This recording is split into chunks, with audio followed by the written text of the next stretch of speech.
Hello friends, welcome back to my YouTube channel.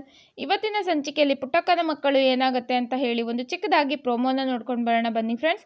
ಅದಕ್ಕೂ ಮುಂಚೆ ಯಾರ್ಯಾರಿಂದ ನಮ್ಮ ಚಾನಲ್ಗೆ ಸಬ್ಸ್ಕ್ರೈಬ್ ಆಗಿಲ್ಲ ದಯವಿಟ್ಟು ಸಬ್ಸ್ಕ್ರೈಬ್ ಆಗಿ, ಹಾಗೂ ಈ ವಿಡಿಯೋ ಇಷ್ಟ ಆದರೆ ಒಂದು ಲೈಕ್ ಮಾಡಿ, ನಿಮ್ಮ ಅನಿಸಿಕೆಗಳನ್ನು ತಪ್ಪದೇ ಕಮೆಂಟ್ ಬಾಕ್ಸ್ನಲ್ಲಿ ತಿಳಿಸಿ ಅಂತ ಹೇಳ್ತಾ ವಿಡಿಯೋನ ಶುರು ಮಾಡ್ತಿದ್ದೀನಿ.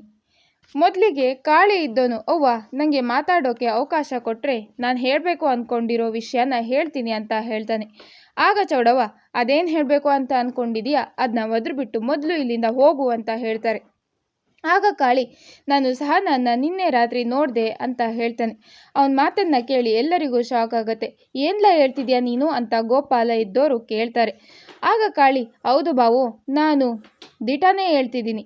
ನಿನ್ನೆ ರಾತ್ರಿ ನಾನು ಎಣ್ಣೆ ಹಾಕ್ಕೊಂಡು ಊರ ಕಡೆ ಬರುವಾಗ ಸಹನಾ ಬಸ್ ಸ್ಟ್ಯಾಂಡಲ್ಲಿ ಕಾಯ್ತಾ ನಿಂತಿದ್ಲು. ನನ್ನ ಕಣ್ಣು ಮುಂದೆನೇ ಬಸ್ ಹತ್ಕೊಂಡು ಹೋದ್ಲು.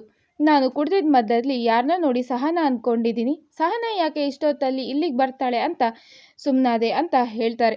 ಆಗ ಚೌಡವ್ವ ಇದ್ದವರು, ಮತ್ತು ಇನ್ನೇನು ಬಸ್ಸಲ್ಲಿ ಹೋಗವಳೆ ಅಂತ ಅಂದರೆ ಕಂಡಿಡಿಯೋದು ಸುಲಭ ಅಂತ ಹೇಳ್ತಾರೆ. ಆಗ ಕಂಟಿ, ಅಲ್ಲ ಅಜ್ಜಿ, ಯಾವ ಬಸ್ ಹೊತ್ಕೊಂಡು ಯಾವ ಕಡೆ ಹೋಗೋರೆ ಅಂತಾನೆ ಗೊತ್ತಿಲ್ಲ, ಅಂಥದ್ರಲ್ಲಿ ಅವ್ರನ್ನ ಹೇಗೆ ತಾನೇ ಅಷ್ಟು ಸುಲಭವಾಗಿ ಪತ್ತೆ ಹಚ್ಚೋಕ್ಕಾಗುತ್ತೆ ಅಂತ ಕೇಳ್ತಾನೆ. ಆಗ ಬಂಗಾರಮ್ಮನವರು, ಒಂದು ನಿಮಿಷ ಕಂಟಿ, ಅಲ್ಲ ಕಾಳಿ, ನೀನು ಊರ ಕಡೆ ಬರುವಾಗೇನಿಲ್ಲ ನೋಡಿದ್ದು ಅಂತ ಕೇಳ್ತಾರೆ. ಹೌದು ಅಮ್ಮೋರೆ ಅಂತ ಕಾಳಿ ಹೇಳ್ತಾನೆ. ಆಗ ಬಂಗಾರಮ್ಮನವರು, ತಾಲೂಕು ಆಫೀಸ್ ಹತ್ರ ಬಸ್ ಹತ್ತವಳೆ ಅಂತ ಅಂದರೆ ಅದು ಅಷ್ಟೊತ್ತಿಗೆ ಅಂದರೆ ಅವಳು ಖಂಡಿತ ಬೆಂಗಳೂರು ಕಡೆನೇ ಹೋಗಿರಬೇಕು ಅಂತ ಹೇಳ್ತಾರೆ. ಬಂಗಾರಮ್ಮನ ಮಾತನ್ನು ಕೇಳಿ ಎಲ್ಲರಿಗೂ ಗಾಬರಿ ಆಗತ್ತೆ.